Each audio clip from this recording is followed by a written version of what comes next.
तू चाहे तो मते बचाई देबो ये विपद रो तू मते पहुंचाई देबो बोलो अरे बहुला कोण हेची तो बोली की को मते 5 लाख टका दे मो टंका सिंद्र बचाई दे ना बोलो बहुला किछ कोण कहि जाउछो अरे कोण हेची तो मो स्वामी मेडिकल बेड रे चटपट होचंदी ये डॉक्टर कहउछंती तांको ऑपरेशन पाई 5 लाख टका दरकार आ 5 लाख टका न होले तांकर ऑपरेशन होई परिबनी मते 5 लाख टका साहाय्य करे बोलो मते 5 लाख टका साहाय्य करे अरे बहुला अरे साज नै नो एटा मो कर्तव्य पिलाटी बेले गादी लगे मो गोडटा खसी जाइला अगर नइने मो बसी चली जाऊ आउ तो जीवन को बाजी लोगे तुम मते विपद रो उद्धार करो हो आज जदि तो विपद रो उद्धार न करबी भगवान का मन दोषी ए बोलो ते जब का मो संगे टका निके हैला ए देखो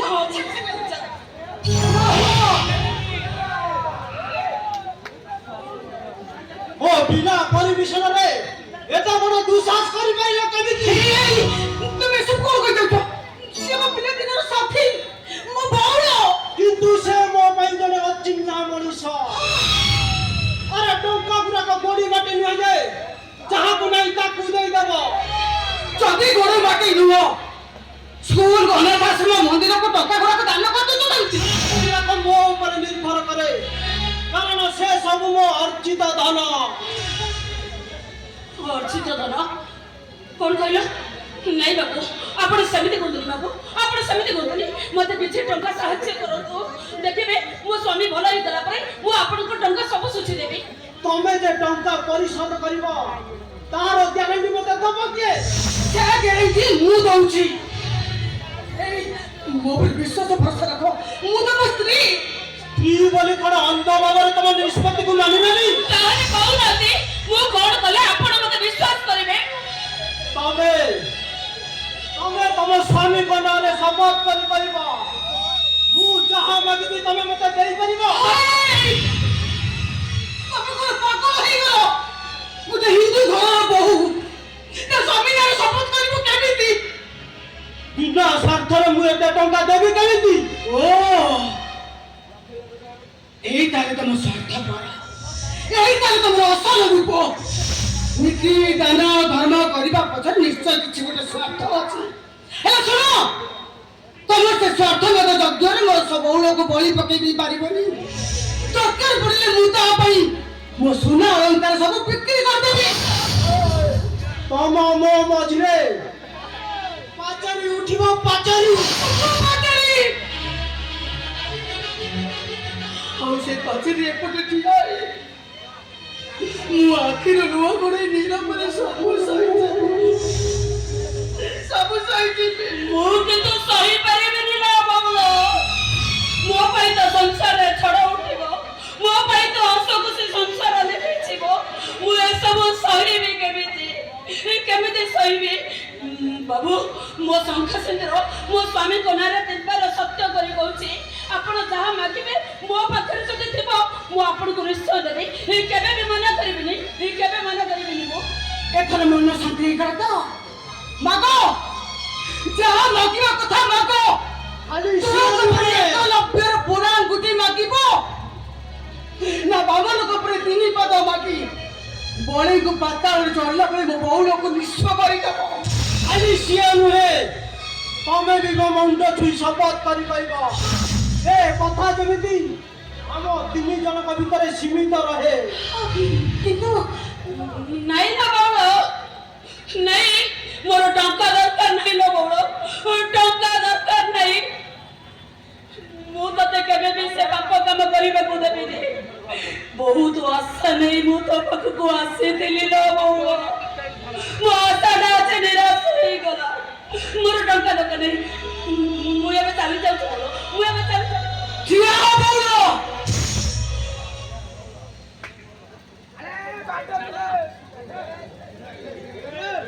नहीं भो तो स्वामी का जीवन पाई तू यदि पाप को शांति पारिबो ताले मो बहुलर संख्या सिंदूर पाई मु काई की पाप करि बहुल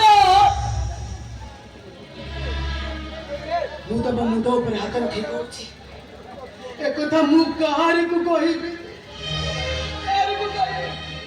କେବଳ 5 ଲକ୍ଷ ନୁହେଁ, ତମ ସ୍ୱାମୀକୁ ଭଲ କରିବା ପାଇଁ ଯେତେ ଟଙ୍କା ଦରକାର ହବ ମୁଁ ଦେବି।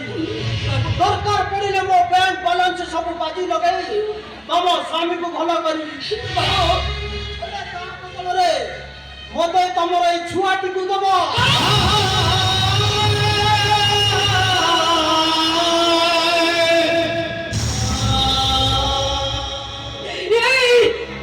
ତମେ ମଣିଷ ନା କଞ୍ଚେଇ ଗୋଟେ ପୁଅଠାରୁ ତା ମା ଅଲଗା ହେଇ ରହିବ କେମିତି? କହିବାକୁ ବାଧ୍ୟ ହଉଛି, ଆମେ ତମର ସେ ଆଖିର ଲୁହ ଆଉ ଛାତିର ପୁଅ ମୋତେ ଗୋଟେ ମଣିଷରୁ କଞ୍ଚେଇ ସଜେଇ ନେଇଛି। ତମେ କଣ ଭାବିଛ ମୁଁ କାଲିର ଘଟଣା କିଛି ଜାଣିନି? ଯୋଗୀଟିଏ ଗୀତ ଗାଇ ଗୀତ ବାଗୁଥିଲା, ଅପୂର୍ଣ୍ଣ ନାରୀ ମୁଖ ଚାହିଁଗଲେ କାମନା ପୂର୍ଣ୍ଣ ନ ହୋଇ, ଅପୂର୍ଣ୍ଣିକ ନାରୀ ପିତୃଶ୍ରାଦ୍ଧ ଦେଲେ ପିତୃପୁରୁଷ ନ ପାଇ, ଅପୂର୍ଣ୍ଣିକ ନାରୀ ଯେ ଡାଳ ଧରାଇ ସେ ଡାଳ ଛିଡ଼ି ପଡ଼େ। ଆଉ ଏଇ କଥା ଶୁଣି ତମେ କବାଟ ବନ୍ଦ କରି କବାଟ ଯେପଟେ କହି କରି କାନ୍ଦିଥିଲ, ଆଉ ମୁଁ କବାଟ ଏପଟେ ଠିଆ ହୋଇ ମୋ ଆଖିରୁ ମୁଁ ଲୁହ ଗଡ଼େଇଥିଲି। ସତରେ ଗାୟତ୍ରୀ ଅପୂର୍ଣ୍ଣିକ ନାରୀଙ୍କର ଏତେ ଅବହୁଳି?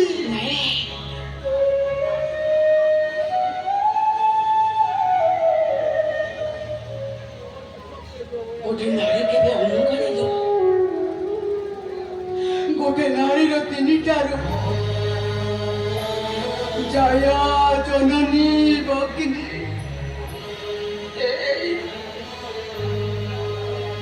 ମୁଁ ସିନା କାହାର ଜନନୀ ହେଇପାରିନି, ହେଲେ ମୁଁ ତ କାହାର ଭଗ୍ନୀ ହେଇପାରିଛି, କାହାର ତ ଜୟା ହେଇପାରିଛି। ତାହେଲେ ଗୋଟେ ନାରୀ ଅମଙ୍ଗଳି ହେଲା କେମିତି? ଯଦି ନୁହଁ ତାହେଲେ ତମ ସାଙ୍ଗର ଘର ପ୍ରତିଷ୍ଠାରେ ଆମକୁ ଡାକିଲେନି କାହିଁକି? ମଧୁସାରଙ୍କ ପୁଅର ବ୍ରତଘରରେ ଆମକୁ ନିମନ୍ତ୍ରଣ କଲେନି କାହିଁକି? ତମେ ଭାବୁଛ ମୁଁ ଶାନ୍ତିରେ ଅଛି? ମତେ କଷ୍ଟ ହଉନି। ସବୁ ଜାଣି ଶୁଣି ମୁଁ ନୀରବ ଅଛି। ମେଡିକାଲ ସାଇନ୍ସ ଉପରେ ମୋର ଭରସା ଅଛି। ଦେଖିବ ସେ ଆମକୁ କେବେ ଠକିଦେବେନି, କେବେ ଠକିଦେବେନି ଆମକୁ। କିନ୍ତୁ ସେ ମେଡିକାଲ ସାଇନ୍ସ ଉପରେ ମୋର ଆଉ ଭରସା ନାହିଁ। ସେ ଆମକୁ ଠକି ଚାଲିଛି। ଆମେ ଗୋଟେ କାମ କରିବା, ଏ ଛୁଆକୁ ନେଇ ଏ ସହର ଛାଡ଼ି ବହୁତ ଦୂରକୁ ଚାଲିଯିବା।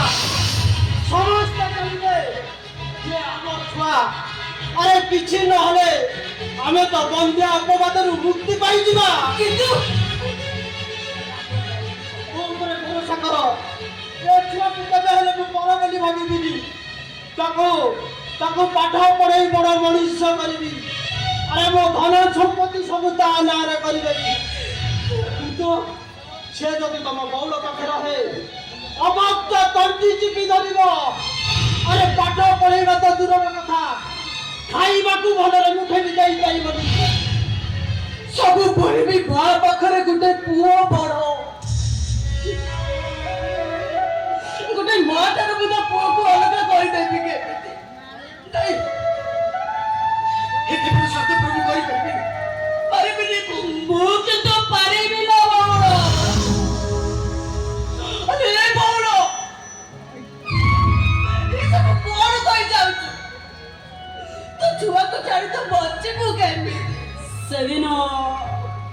ସେଦିନ ବନ୍ଦିଶାଳାରେ ଦେବକୀ ସେମିତି ବଞ୍ଚିଥିଲେ।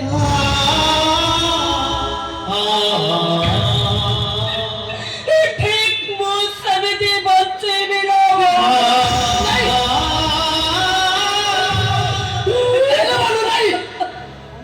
ଏଇଠି ତ ମନର କଥା ନୁହଁ, ପରିସ୍ଥିତିରେ ପଡ଼ି ଏସବୁ କରିପାରିଲା ତୁ ବାଧ୍ୟ ହଉଛୁ। ଏ ବଡ଼ ତୁ ଠକିଯିବୁ, ତାହେଲେ ମୁଁ କଣ କରିବି କହୁନ? ହେଲେ ବସ୍ତଲା ମମତା ଗମନି ନଗର ମୋ ଶଙ୍ଖା ସିନ୍ଦୁର ଚାଲିଛି, ମୋ ଶଙ୍ଖା ସିନ୍ଦୁର ଚାଲିଗଲେ ମୋ ଅନାଥିନୀ ହେଇଯିବି ନା ବଉଳ। ଏ ବଉଳ, ମୋ ଛୁଆଟାକୁ ଏଇଠି ଛାଡ଼ି ଦେଇଛି।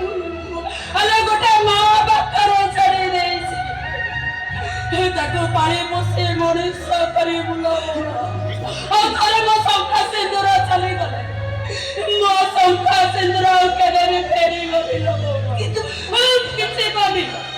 କିଛି କଲି ତୁ ତତେ ମରଣ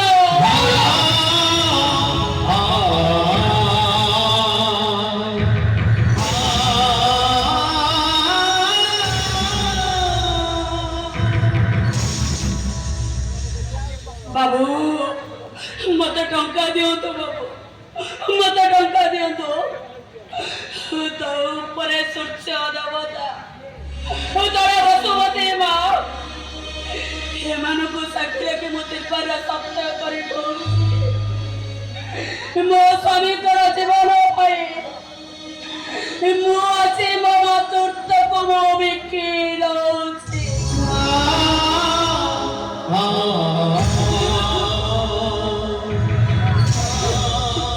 କେବେ କୌଣସି ଦିନ ମୁଁ କାହାରି ଆଗରେ କହିବା ପାଇଁ କେବେ କହିବିନି କାହାରି ଆଗରେ। ଅପେକ୍ଷା କର, ମୁଁ ଟଙ୍କା ନେଇ ଆସୁଛି।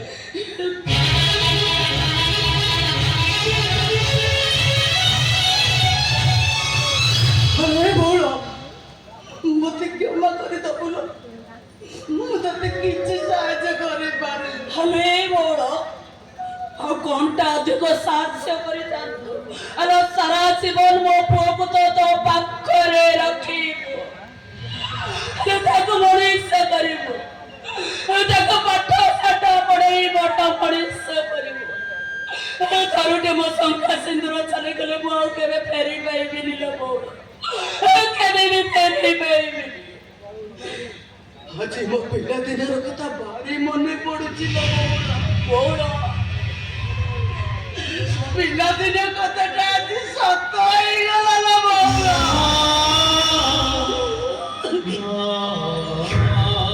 ପିଲାଦିନେ ଆମେ ସ୍କୁଲରେ ଯୋଉ ଡ୍ରାମାରେ ଆମେ ଦି ବଉଳ ଅଭିନୟ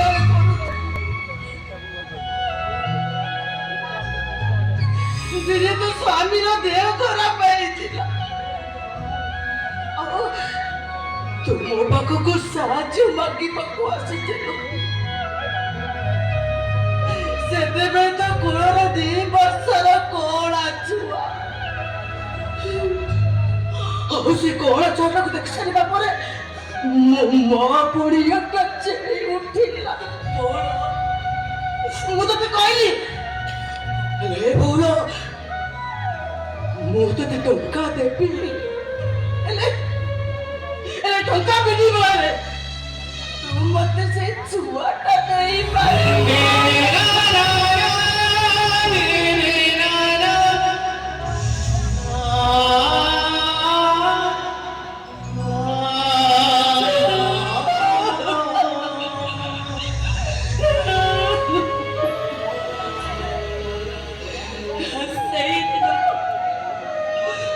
ସେଇଦିନ ତୋ କଥା ଶୁଣି ସାରିଲା ପରେ ଆକାଶଟା ମୋ ମୁଣ୍ଡ ଉପରେ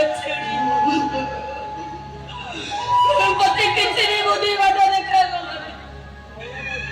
ବୁଦ୍ଧି ବାଟ ମତେ